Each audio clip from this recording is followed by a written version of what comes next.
Welcome back to the Show Me Gente. We're going to be talking about one of my favorite topics today, which is the relationship between your mental health and your money. That is a topic that I talk about in depth in my book, Financially Lit. And I am so excited to be joined with an actual professional in this space. And we're going to talk about what is financial therapy. And secondly, why you probably need it. So let's dive into the conversation. Asia, welcome to the show. Thank you so much for having me. I'm excited to chat up a storm about all the things because the people need it. And it's pretty much what I eat, sleep, and dream about.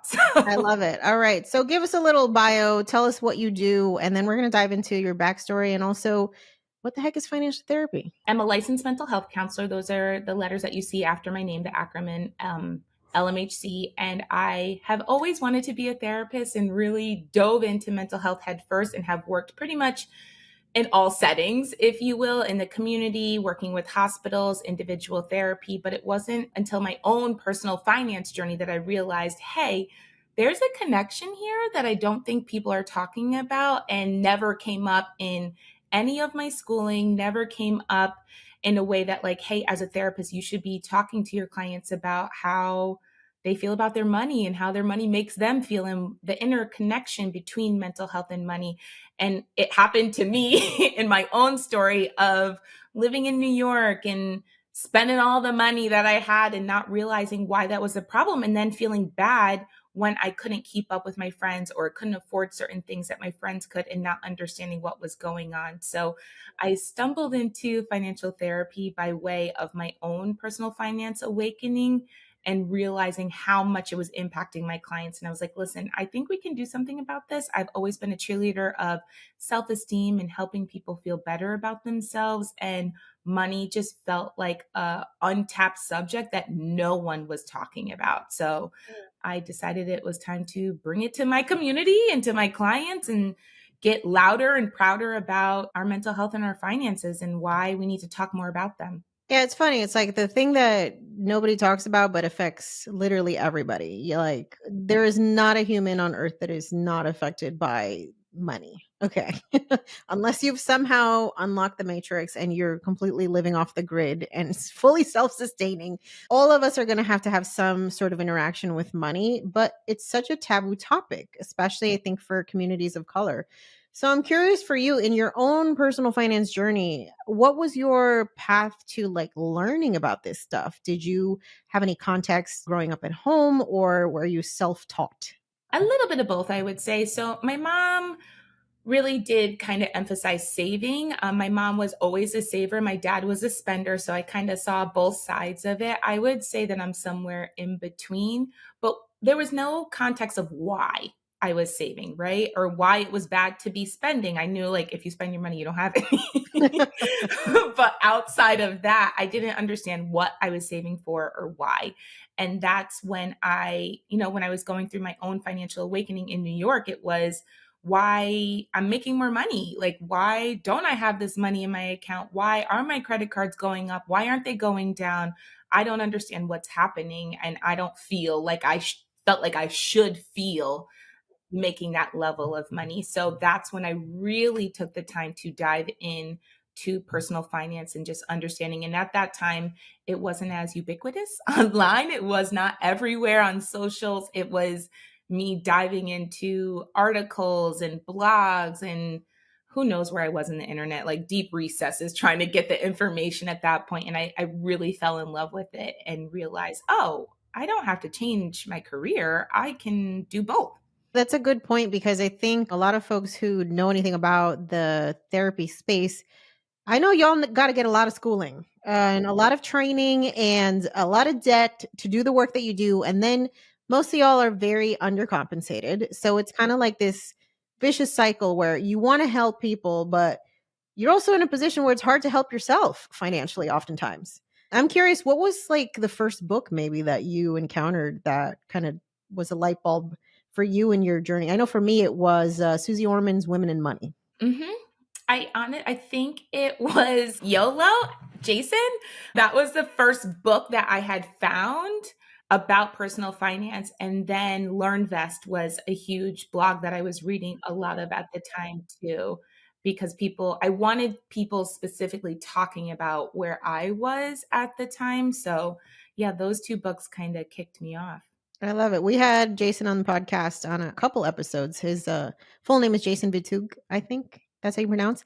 And yeah, he's got a trilogy of books now. And I love that he talks about the holistic view of money, which we're going to talk about today because it's one thing to give folks like a checklist of things you should do, right? You should have a checking and a savings, allocate 20% towards your savings goals. Like we can tell people the concrete stuff, but I found even as a money coach, if you're not addressing like what's up here, it doesn't matter what strategy, what tactics, what freaking list of things you tell people to do, they're not going to do them. And so I'm curious for you, what's some of the most common themes that you see with your clients in the financial therapy space as to why they not be making the financial progress that they want? Yeah, so I'll give you the context of like who my clients are. So majority of my clients are Black women. Majority of my clients are first generation wealth builders, people of color. So that's really who I'm talking to on a regular basis. And I also happen to be one. So a lot of the things that are coming up are typical. I live in a high cost of living city. Things are very expensive here. Where is my money going? And I don't understand. Or I am completely overspending and I didn't know that I was because I make a good high income, but I'm spending it all. Why? And then it kind of gets to some deeper rooted things, which is, hey, I make more money than my parents and this feels uncomfortable. Or I'm in a different economic class because I did all this schooling. I have been grinding. I got there, right? Wherever the there is, I made it. But now I feel a little bit disconnected to my peers in this space, but I also feel a little disconnected to my community because they're not in the same place that I am. And like, what do I do with those feelings? And then from that, there comes some of the financial scarcity that people have lived through and is resulting in money hoarding. So I have a good amount of clients who have tens of thousands of dollars just sitting in checking accounts sometimes, which is awful. Savings accounts worse, but then moving it to high yield savings, which is great, but sometimes it's still too much money in those types of accounts. So just kind of figuring out where does their psychology meet where their financial education is and what to do with that money and how to move through some of those feelings that come up when it's time to make some of those money moves. Yeah, that aversion to risk is one of those things that can hold you back from advocating for yourself for a higher salary or going for a different job or investing, buying your first piece of real estate. Everything feels scary AF, especially when you're first one doing it, which also something that I dive into in the book. And this concept of wealth guilt, which you're talking about, where you are like the survivor, the one who's made it out of the hood and you're living in the nice suburban neighborhood and your family is looking at you like, must be nice. And you start feeling like the people that you grew up with in the neighborhood that you come from, it's not as relatable anymore. And people may judge you for quote unquote your success, even though most often we've been pushed by the very community to achieve that success. So, how do we reconcile those feelings? This feeling of, do I even deserve this? Yeah, and that's where financial therapy comes in, right? So, financial therapy really is about understanding how your thoughts, feelings, and behaviors impact what you do with your money. How are you making those money moves? Why aren't you making them? What's stopping you? That's what I was talking to my clients about. And that's what I was living through myself and decided that I needed to bring this message to the masses. So, I wrote a book, Feel Good Finance, to really start diving into our psychology, why humans do the things that we do, what motivates us, what's important to us, how do we learn, mixed with the importance of understanding our historical context, right? Like, there's a reason why people of color don't want to enter into risky financial situations, right? There's a lot of historical context of being left out of the financial system. And what does that do to people? And then how does that impact what you do with your money? And how do you navigate those feelings? So my clients come to me to have a space that feels comfortable, that is not under the judgment of their parents, their friends, to just be like, I'm doing this because my parents want me to, but I know I don't really want to do that. And how does it feel to live with some of the expectations of our communities when you don't necessarily want to meet them? and navigating those feelings and then figuring out how do we build either healthier coping skills or healthier boundaries, which I know my clients come at me all the time like, is you want me to tell my mama no? I'm like, yes, yes, I do. If it's going to start sinking your ship, you can't help hers if you are sinking at the same time. So, yes, sometimes you are going to have to say no. And how do you find the strength to do that? So, yeah, that's all the good stuff we're diving into. Wow, it doesn't sound like easy work, and it sounds like the kind of stuff that, you could potentially wanna shy away from because you're gonna have to confront some hard emotions. What do you say to folks who are afraid of making an investment in financial therapy because they're afraid of what they may confront, or even because it sounds like a privileged thing to even do, to, like, invest money in this, like, "We don't do therapy." I think that's where we need to like take a hard left turn, right? We don't do therapy. You can't invest in yourself. But I'm like, if you are you investing in brunch? Are you investing in clothing that you're wearing? Are you investing in designers? Like, what are you trying to signal to other people that is not okay on the outside, or it might look okay on the outside, but inside it's feeling messy? So we'll invest that way, but we don't want to invest in ourselves. And again, this comes from generational trauma that has been passed down that says, don't cry. I'll give you something to cry about. You shouldn't have these feelings. Tuck it in, keep pushing through, keep hustling. We all know them, right? Like we have been taught them and lived through them. And what I'm saying is, why? Like, why are you going to be dressed up looking fantastic? Like, you look great, but you feel like shit. And I'm not down with that. I would rather the opposite personally. Like, I want you to feel really good about yourself, but I also want you to understand your emotions and how you're feeling and know that you don't have to have one or the other. You can look great and feel great. And how do we get there? We just need to figure out a little bit of balance, and you have to be honest with yourself. And it is hard work. You're right. Like you are facing things that you may not want to, and it's easier to run and hide, but it starts to impact people's lives in ways that does not work for them, right? Are you angry? Are you losing sleep? Are you picking up weight? Are you stress eating? Are your relationships failing in some way that you don't understand why? Are you not able to stick to your budget and you're going through the same cycle consistently? Like I'm trying to pull you out of that. So yeah, that might take a little hard work, but let's think about where you're going to be at the end. Yeah, and also, like, what's the cost of not doing that work, y'all? You know what I mean? Because we have living examples in our elders of what it looks like to let fear be the standard mode of operation.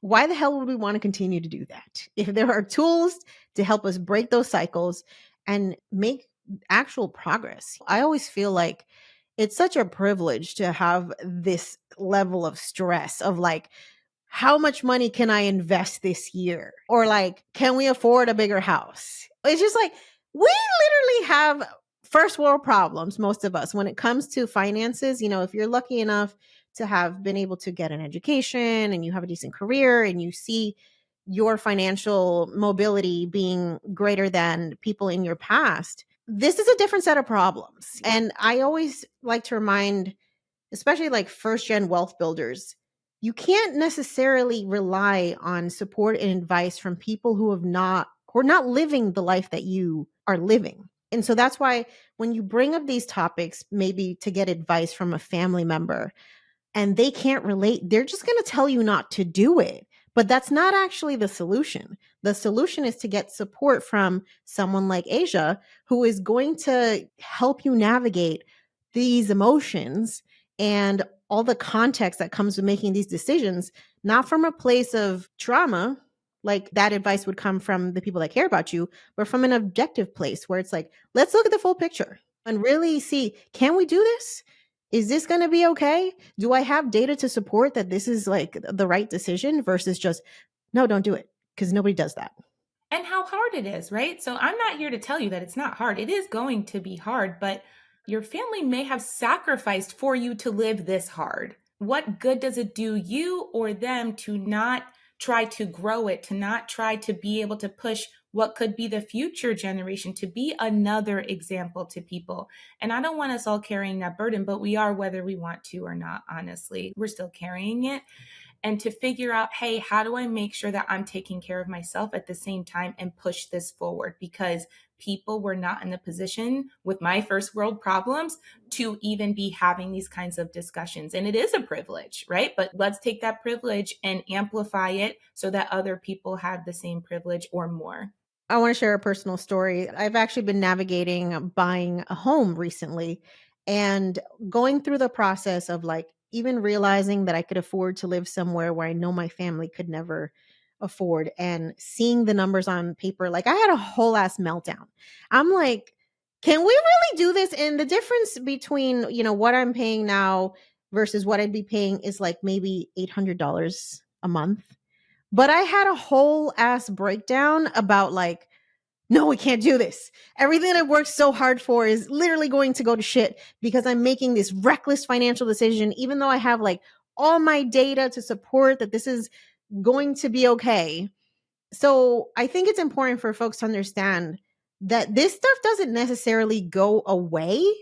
You just learn how to identify it and like talk yourself off the cliff and almost recognize those emotions as like third parties that you experience but do not have to actually participate in the discussion. Right. And understanding too, like what people misconstrue is that this is only for people who are struggling, that only people who are struggling financially have to worry about their bills or have to worry about, oh, why is this scarcity mindset still stalking me? No, like people who are very wealthy, people who are millionaires are still struggling with, can I afford this? Can I not afford this? What can I do? Do I trust myself? Ah, this is different than anybody I grew up with. I feel weird.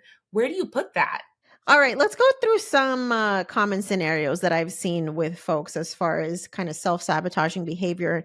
Give me your diagnosis. Obviously, this is not professional, personalized advice, but let's talk through kind of what could be going on in these scenarios. Okay, so I encounter a lot of folks who are terrified of the stock market and they are afraid to invest. They know they need to be doing this in order to build real wealth, but just the fear of putting that money in the market is stopping them from starting.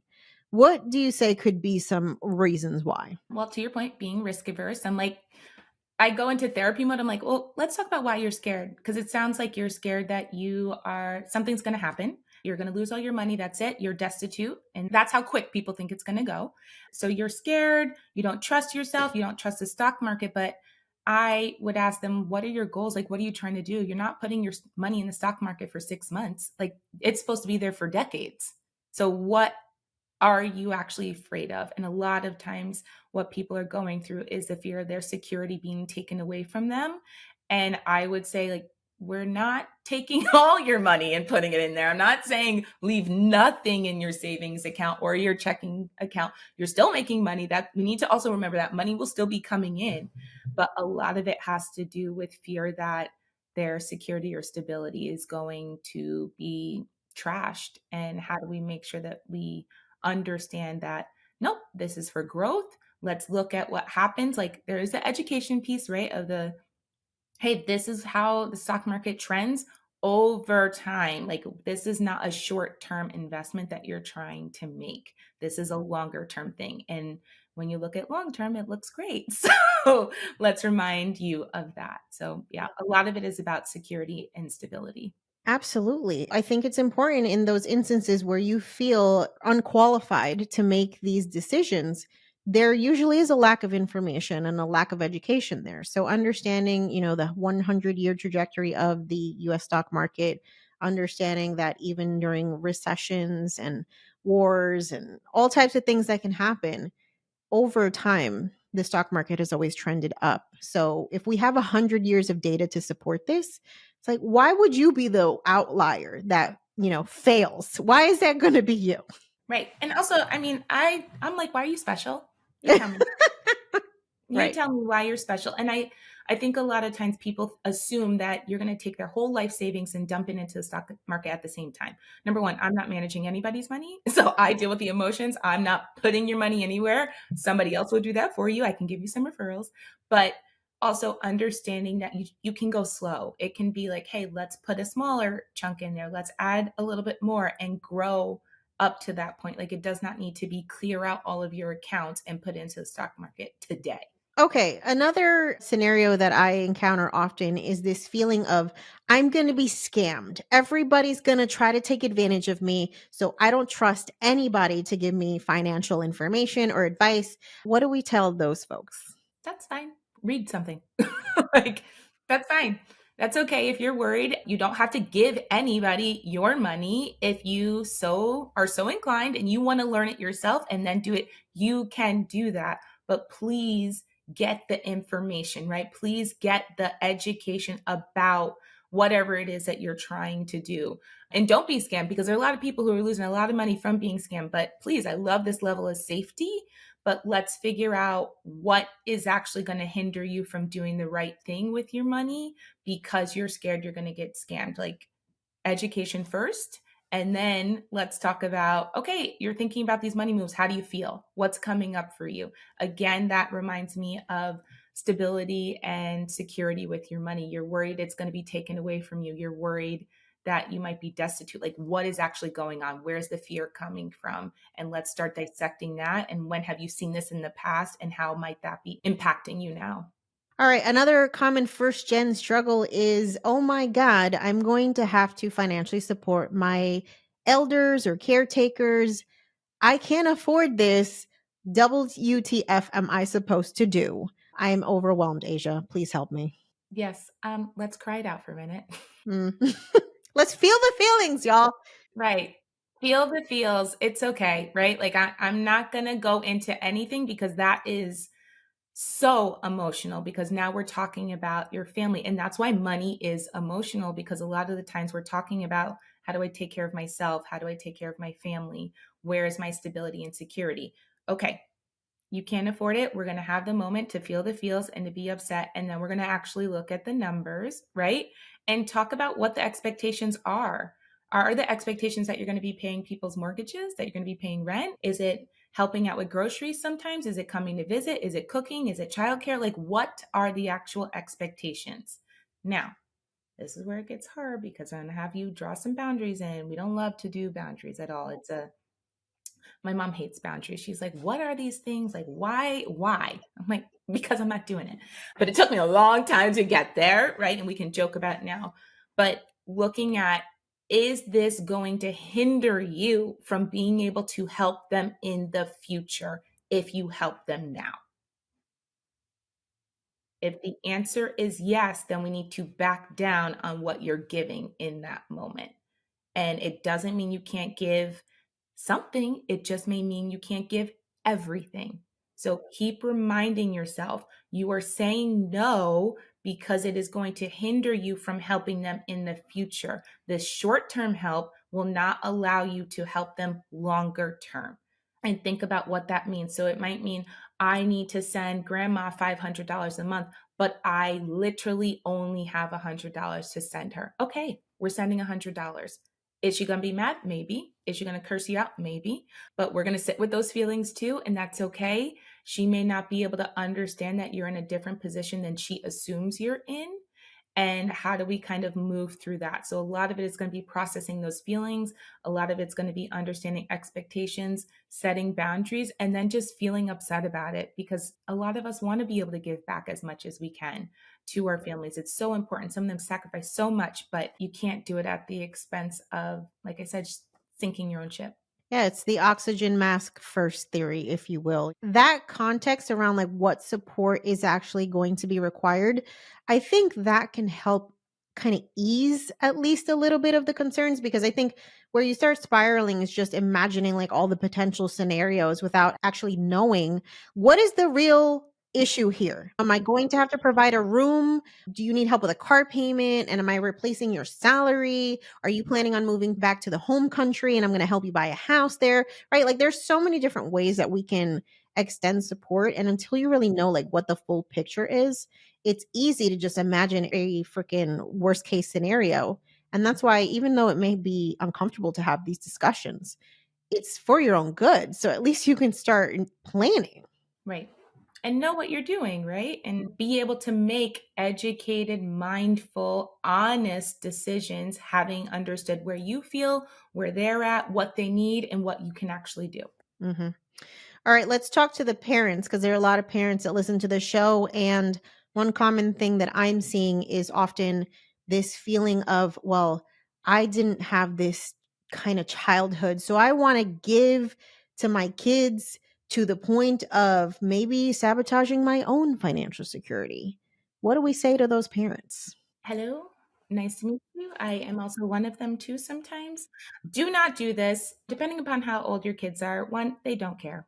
They care in a minute because it's like, oh, dopamine rush. This is so cool, cool toy, cool shoe, whatever. I look great. Long term, they don't care. They really don't. They want to know that you love them. They want to feel supported by you and they want to spend time with you. They do not care. So we'll put that aside, right? And from there, it is time to look at your own feelings and it's time to sit with, oh, I didn't get that. And I felt, insert here and talk about it. And I use myself as an example because I don't mind sharing. And I am a self disclosing therapist when it comes time. I remember when I wasn't getting the latest and greatest all the time, right? We got a couple pairs of shoes, maybe throughout the year, like a dress shoe, a sneaker, the beginning of the school year, that was it. And I remember feeling like, well, why am I not being able to go to this store or that store or whatnot? And that is showing its face to me real hard now that my oldest is going into elementary school and like, oh, well, do I need to make sure she has this jacket and that? I'm like, she don't care. She is more concerned about being on that playground and me watching her jump and spin and twirl than she is worried about like what is on her feet. And that is my stuff. So I need to own that and I need to heal and I need to work through it and not push that off on her because what I want for her is balance. Like I want her to know, hey, when can you afford this? When can't you afford that? Like I want to teach her those skills that she'll take for her lifetime. And it sounds very early, but I tell my kid all the time, like, it's not in the budget. And she's like, oh, okay. Has no idea what a budget is, but that's okay. I want her to understand that it's not a bad thing that she's getting told no.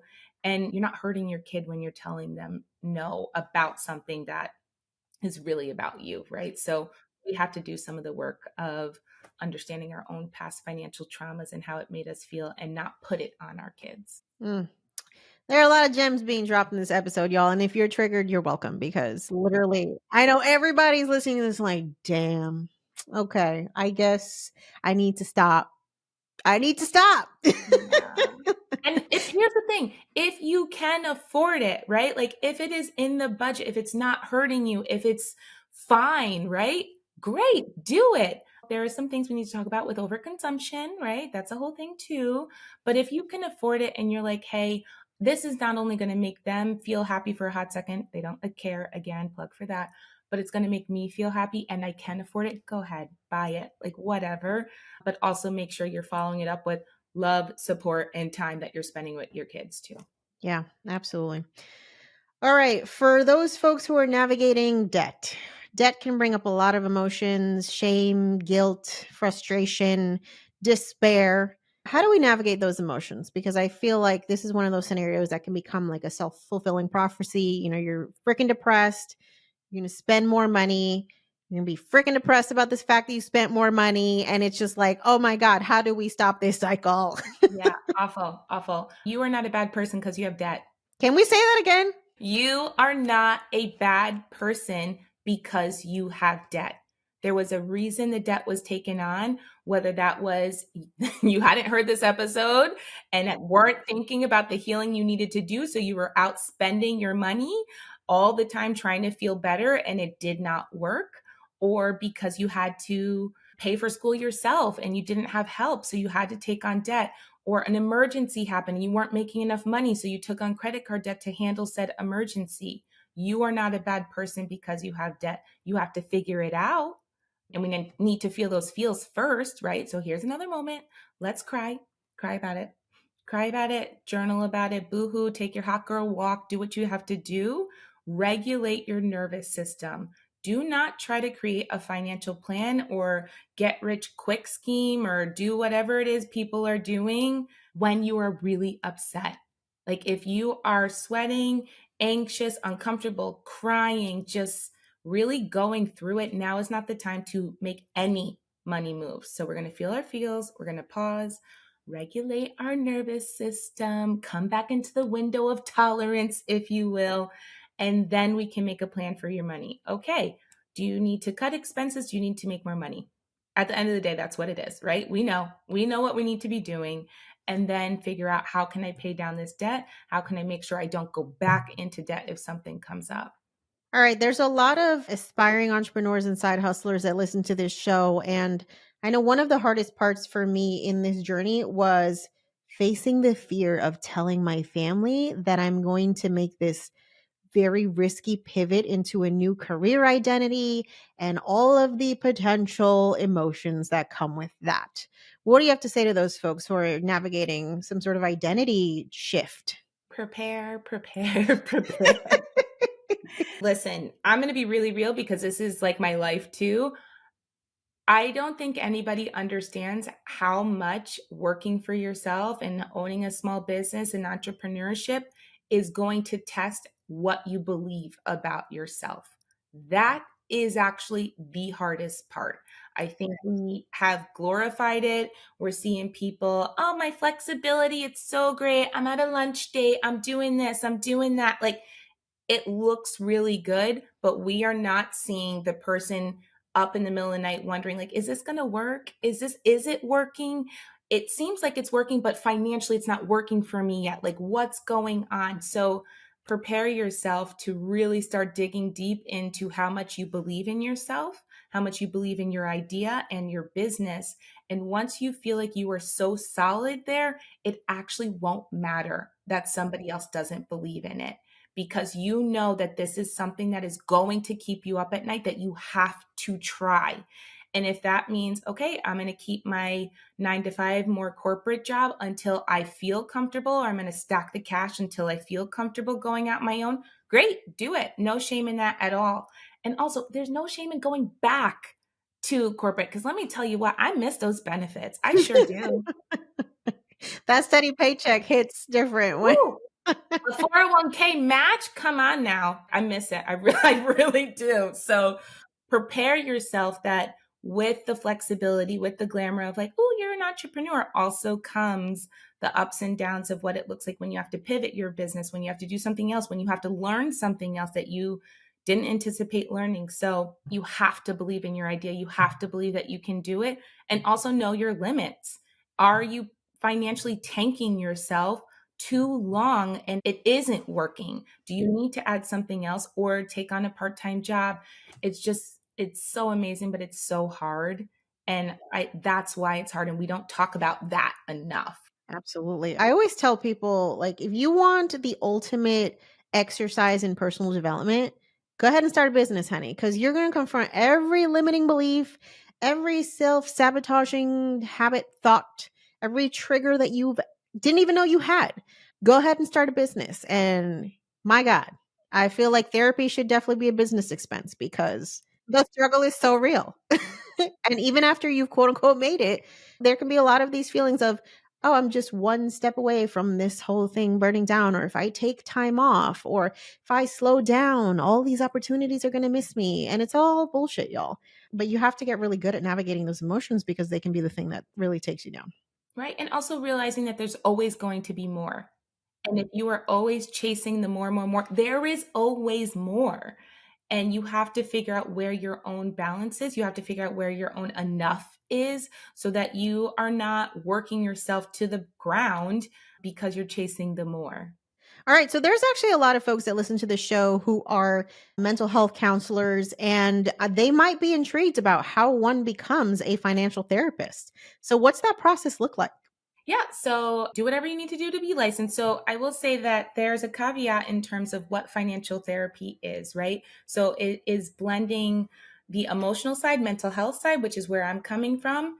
Coaching is in there as well. I would say probably closer to the middle. And then there are the financial professionals. So you have to decide where you're trying to be, right?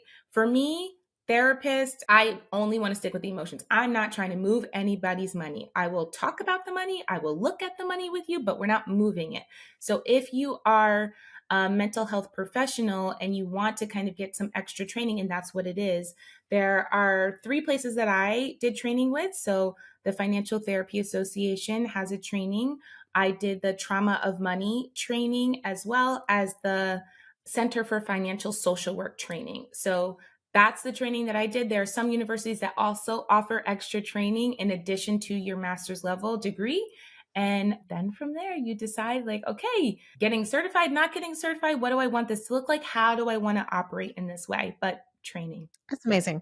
I love that this is an area of mental health counseling that is actually like growing, because it is one of those areas, like we mentioned in the beginning, like everybody's going to confront money in some way, shape, or form. And so if you realize that you're not making the financial progress that you want to make and you're noticing some patterns, this might be the time to think about calling in the professional support.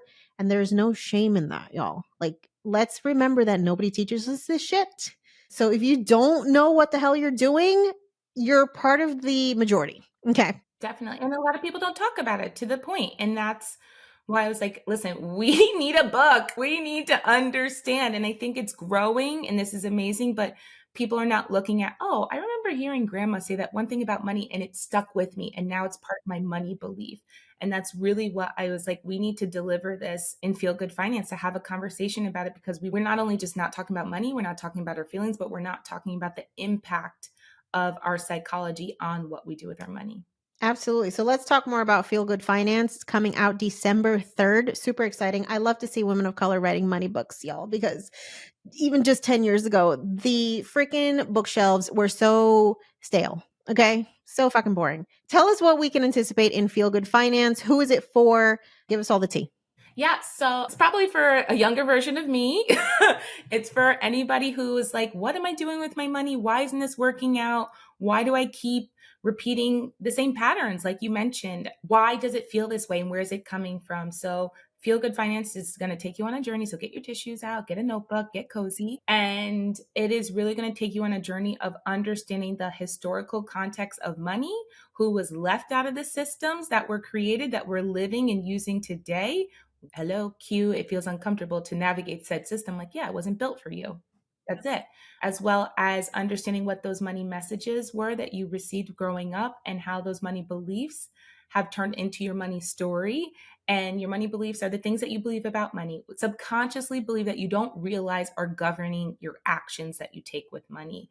And your money story is everything that's happened to you financially. It is the, hey, that guy has cute sneakers on and I want cute sneakers and that sucks. Or I can't go on that girls' trip because I can't afford it. Now I have to tell my friends no, and I feel like a chump because I can't go. It is all of the things that we think about, have lived, have experienced, and then it dives into some common money things that come up for people, right? So hoarding your money, not talking about your money, spending too much money in Target, which, I've been guilty of.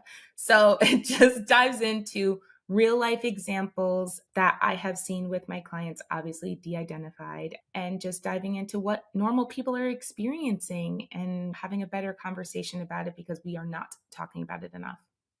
I think these conversations are so powerful because it really helps people understand that you're not alone in your feelings. There's actually a lot of people that are navigating this stuff. And I'm really excited for folks to discover the work that you're doing, Asia. So tell us where we can find you on the interwebs and where we can get a copy of Feel Good Finance. Yeah, so you can find me, usually I'm mostly on Instagram, I'll be honest. I'm trying to dabble in TikTok, but I can't keep up. My handle is Asia E Therapy, AJAE Therapy, or my website, asiaevanscounseling.com.